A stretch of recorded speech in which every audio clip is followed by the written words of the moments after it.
Okay, so we're back. We're back with Ben Simmons once again. Now, I don't know if I said in the last video if I was going to take a break from talking about Ben Simmons, but if I did, I lied. Um, I don't know. I just think that this right now, this is the biggest and the most interesting story involving the NBA right now is will Ben Simmons get moved or will he stay? To be honest, I don't think he'll be moved, and I don't think it's because the Sixers won't want to move him. I think it's they won't get what they're expecting to get for him. In order for you to move a guy like Ben Simmons, you would want his value plus. But I don't think that he demands, or I don't think that his talent demands that another team pay a significant price for him. Okay, in an offensive league now, because we're in the era where offense is 3-point shooting is king. Offense is king.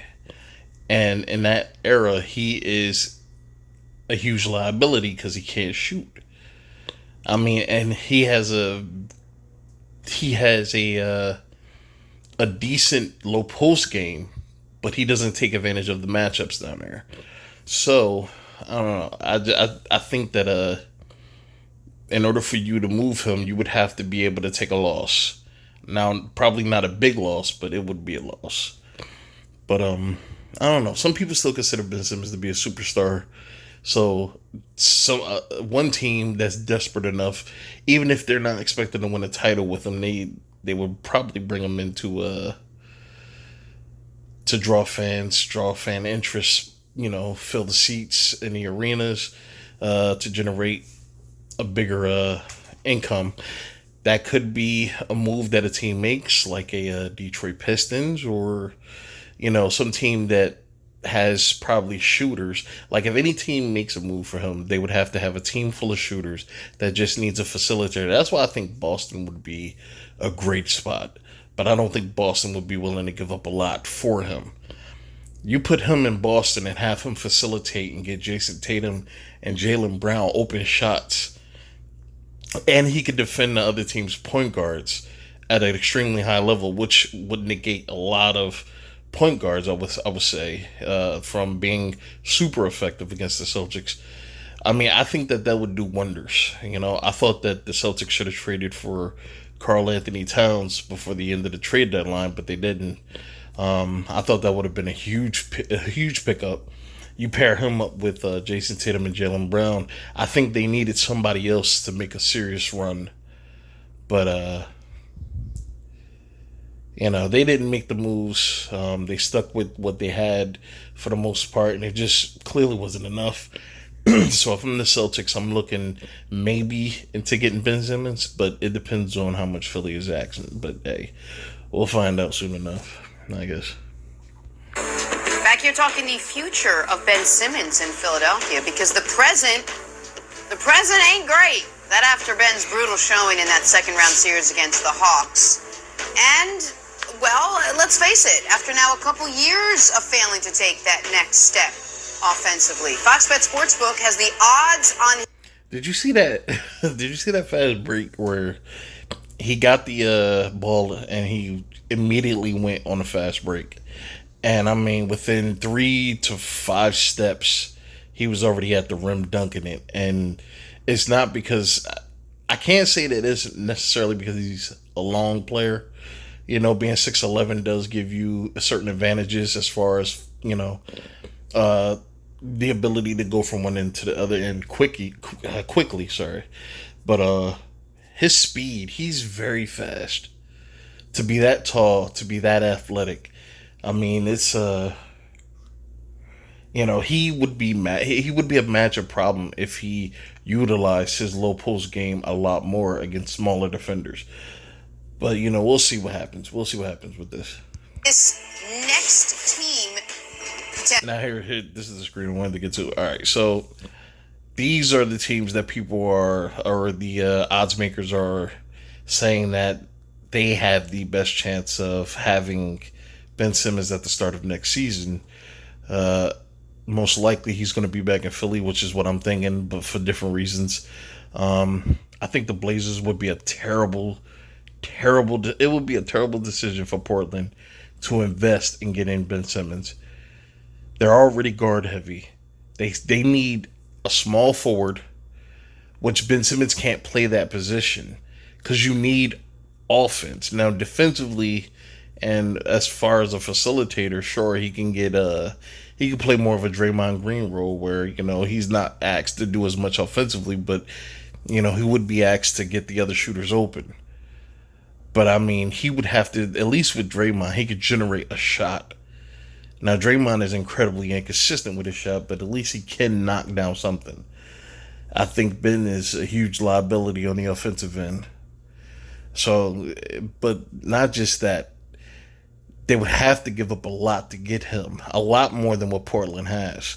Now, unless they're willing to part ways with CJ McCollum, I know damn well they wouldn't trade Damian Lillard to get him. There's no way. So the only thing I could think is either giving up. I don't think they would give up Yusuf Nurkic because I don't like what would Philly do with him unless you're willing to move Joel Embiid to the 4. I don't think that you're going to pick up Yusuf Nurkic and utilize him. So the only player that I could see, maybe like a CJ McCollum, Nasir Little, maybe, some draft picks, but is Portland willing to give up on some of that stuff? Is Ben Simmons worth it? That would be a question I would have about Portland. Washington, another bad decision. I mean, they already don't have enough shooters, so now you're willing to trade possible shooters for a guy who can't shoot. I mean, you already got Russell Westbrook. I don't know if Westbrook is gonna. I don't know if his contract is up or not. I don't know what the situation is going on there. Most likely, they're gonna have him, longer. But if you get Russell Westbrook, who is also a liability on offense, and you get Ben Simmons, who's a major liability on offense, it just. I mean, you need to generate an offense. This is how teams are winning games. Look at Trae Young.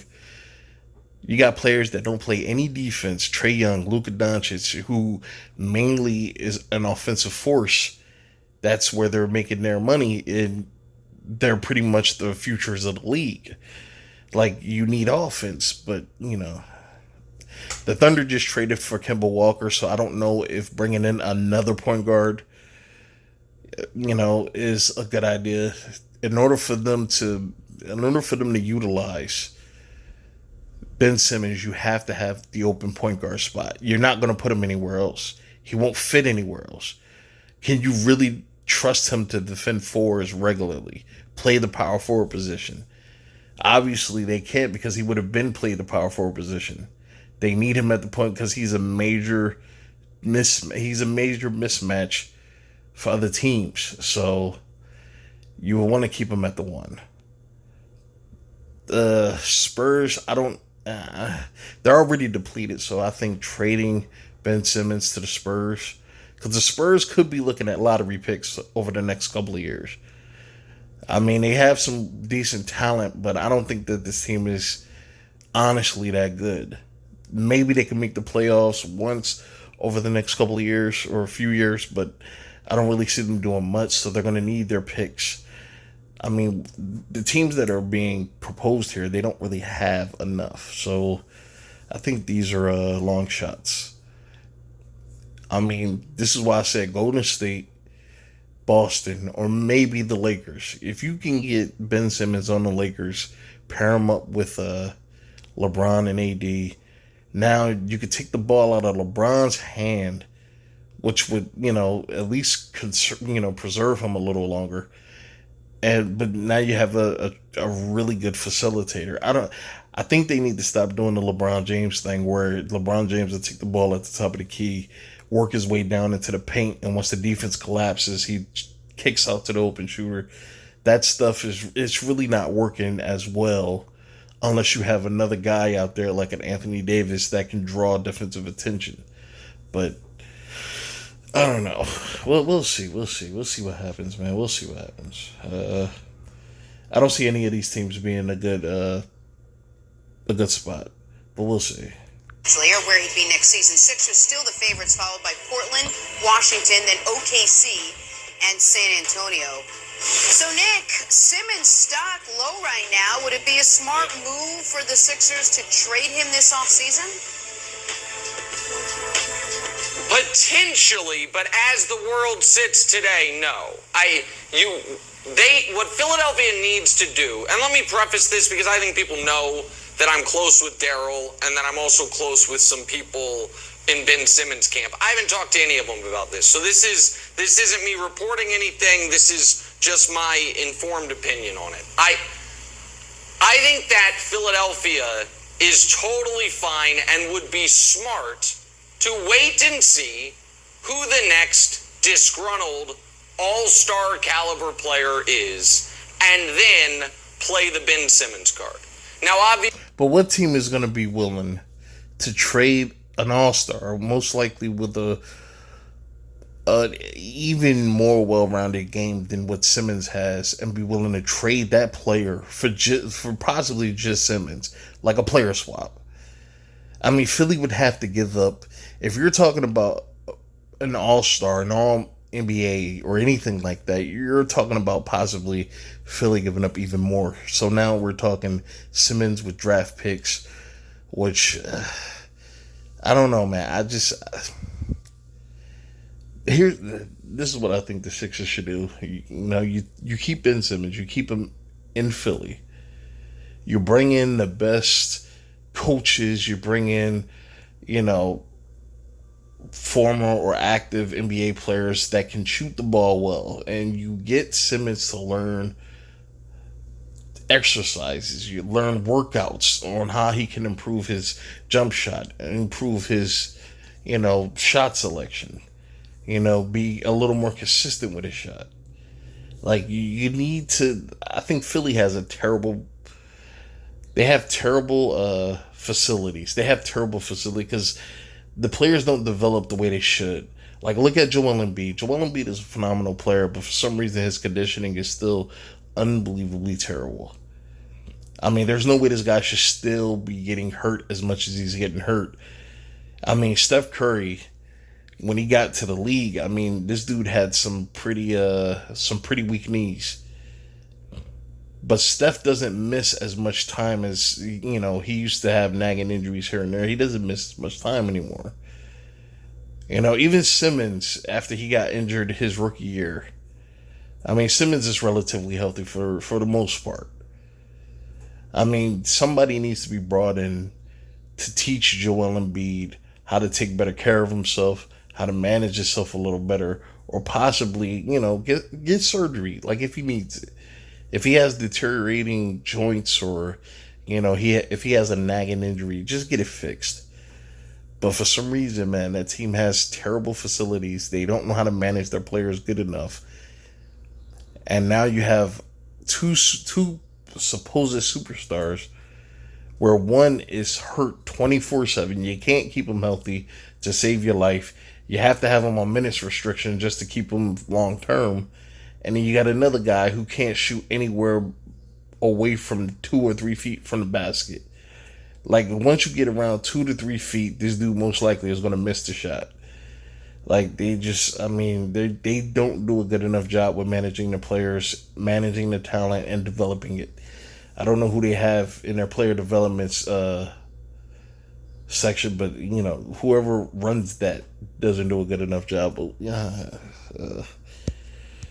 Ben is represented by the best and most powerful agency in basketball, so you're not going to be able to send him just anywhere. Okay. They will have a say in that. However, what Wild? Show me the lie. It's kind of true. I mean, your agent can't do anything. Now, if Ben Simmons has a no trade clause, the team won't be able to send him wherever they want to send him because Ben would be able to put a stop to the trade. But if Philly wants to send him and he doesn't have a trade clause or no trade clause, like, Simmons is gone. There's nothing his agents can do. I mean, there's nothing they can, like, if they want to move him anywhere they want to move him, there's nothing he can do about it. So, yeah, it's nothing much the agents can do. The only thing they can do is scout the field and try to line up the best teams and that has the that is willing to part with the best packages and trying to get them to commit to making the move, but they can't really do much, man. They can't do much.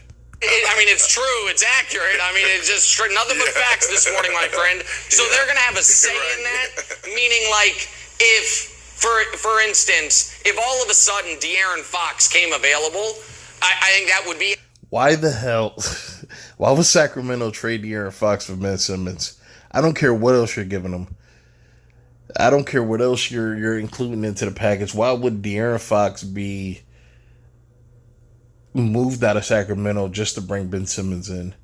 That would be incredibly unfortunate for the Kings and incredibly fortunate for the Sixers. I don't see that happening, but people could dream, I guess. A great fit for Philadelphia. I also am not sure that Clutch, and I haven't talked to him, would want or allow Ben to be shipped to Sacramento.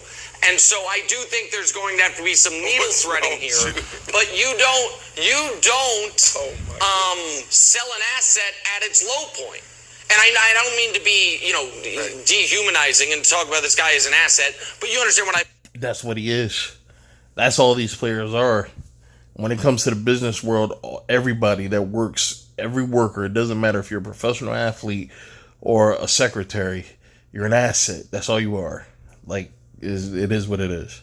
Ben Simmons made the All-NBA team 1 year ago. He was second in Defensive Player of the Year voting this year. I like CJ McCollum a lot, but if you end up trading Ben Simmons for CJ McCollum...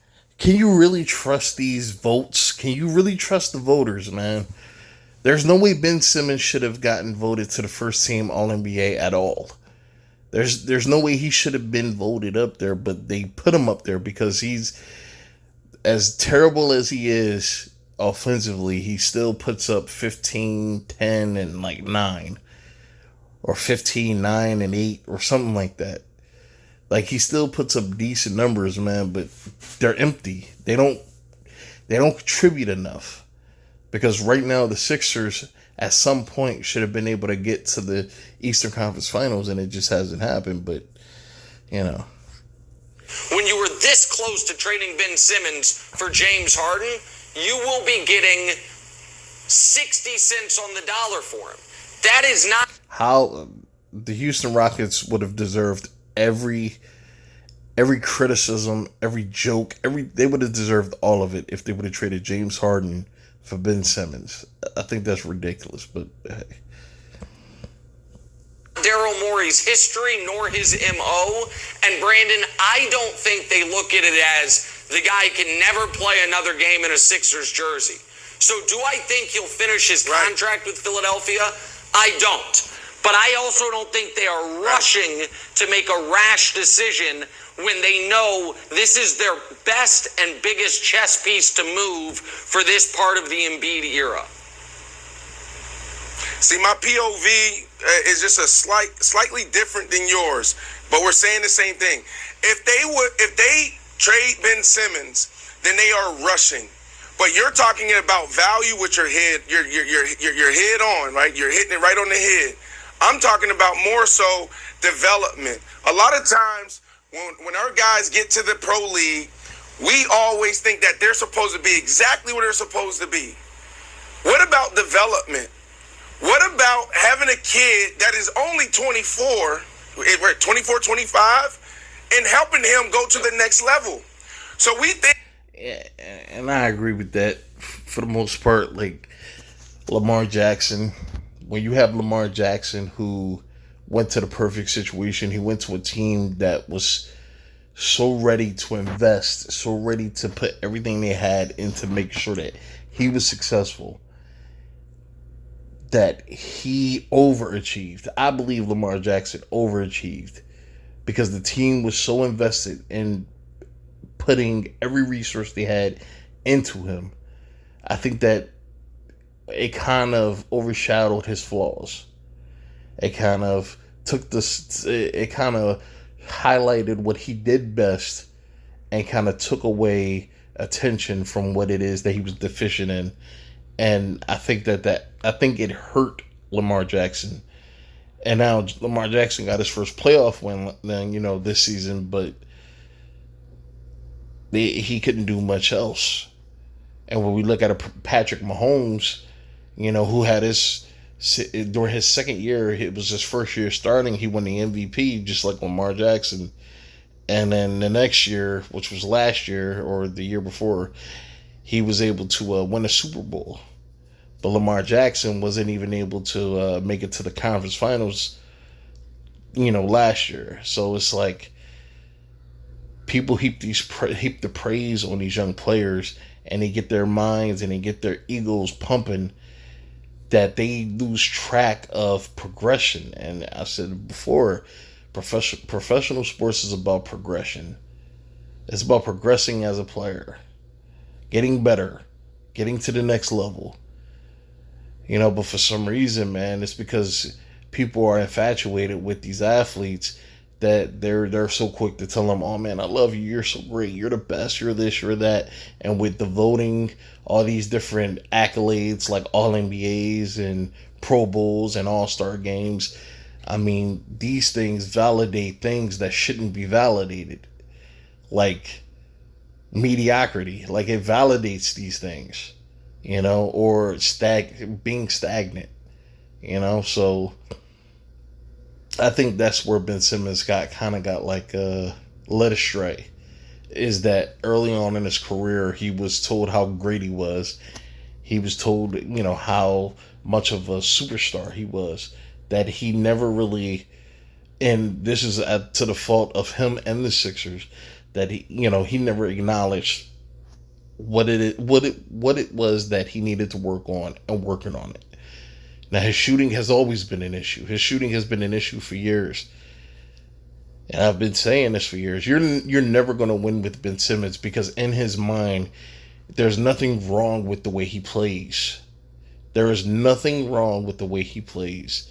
And another thing that does a player like him a disservice is during the preseason, 2 years ago, during the preseason, he hit a half-court jumper at the buzzer. And everybody, he hit during the course of the game, he hit a three-pointer from the wing. And everybody went crazy. Everybody started celebrating. The fans went crazy. And his teammates all ran onto the court. They didn't run on the court. I'm remembering it so wrong. I'm sorry. But they were celebrating. Even the media members, they were going crazy. Oh, Ben Simmons hit a three-pointer. That kind of stuff right there. This is what those guys chase. They don't chase greatness. They chase acceptance. They chase admiration. That's what they're chasing. And when they get it, they think that they're where they need to be. I think this is what Brandon Marshall is talking about, is they're chasing acceptance, and they're chasing that thing that people give them. There's a word for it. I think of that. I'm trying to say, but I can't think of it. But they're chasing that. And when you get it, it validates everything that you're doing. So you don't feel the need to get better. You don't feel the need to improve. And I think that's where Ben Simmons is stuck right now. Because in his mind, he's like, I was just great. Now I'm not great anymore. Now people are making fun of me. Now people are talking shit about me. These things have to be going through his mind, because he was just told he was a superstar. He was voted to the All NBA team, which solidifies you as a star or a superstar. And those things can be very damaging to a young guy who isn't where he needs to be in his career. Ben Simmons was viewed as the next LeBron James when he was drafted. He has yet to live up to any claim of that. And now he's being ridiculed for it. I don't know. It's about balance. And I think that teams need to manage those expectations. And I think that's what the New England Patriots did better than anybody. And this is why they could win as long as they were winning, is because they managed expectations. When you win a Super Bowl, when you win an NBA title, The expectations next year is we're supposed to do it again. We're great. We're going to do it again. Now you start to believe the hype. Now you're starting to believe all the great stories you're hearing. Now you're hearing stories about how great you are, how good you are, and you believe them. And you don't think that you need to change. You don't think that you need to flow with time. Like you feel like you should just live in the moment. And I think that's where Ben Simmons got stuck, man. He was stuck in that. So, long story short, I think that is a mental hurdle that he has to get past. He has to get past the adulation, and he has to move towards accepting the fact that he didn't take accountability for his own progression. And the team needs to take accountability, which they won't. Because that's the benefit of owning a team. That's the benefit of being an organization, is that you don't have to take accountability if you don't want to. If a player that you drafted or a player that you signed doesn't work out, you don't need to take accountability. Just get rid of the player and bring somebody else in. Now, if that player fails, it's on that player to have to deal with those things. They have to live with themselves. And this is where organizations do these players a disservice. That's why I'm glad, like, a Markelle Fultz was able to fall somewhere to a team that was able to respect his ability and treat him like a player that needed to be groomed. And now Markelle Fultz is an even better player now, no thanks to the Philadelphia 76ers. And I think that's what Ben Simmons is right now. He has to get away from that team. If I'm Ben Simmons, I'm talking to my agents, and I'm forcing a trade out of town. He needs to go somewhere where he can learn how to shoot, and the organization is going to invest resources into him like the Sixers should have. Like, it is what it is. At this point, the relationship has sullied. Now they're in this dysfunctional relationship. And now somebody has to go. Otherwise, a bunch of drama is going to ensue, and it's going to be good for no one. So that's it, man. That's pretty much it, man. I think Ben Simmons has some decisions to make. At some point, he has to be able to take his own destiny into his own hands, and he has to stop letting the Sixers stifle his ability to progress, and he has to stop himself from doing the same. So that's it, man. I'm done. All right.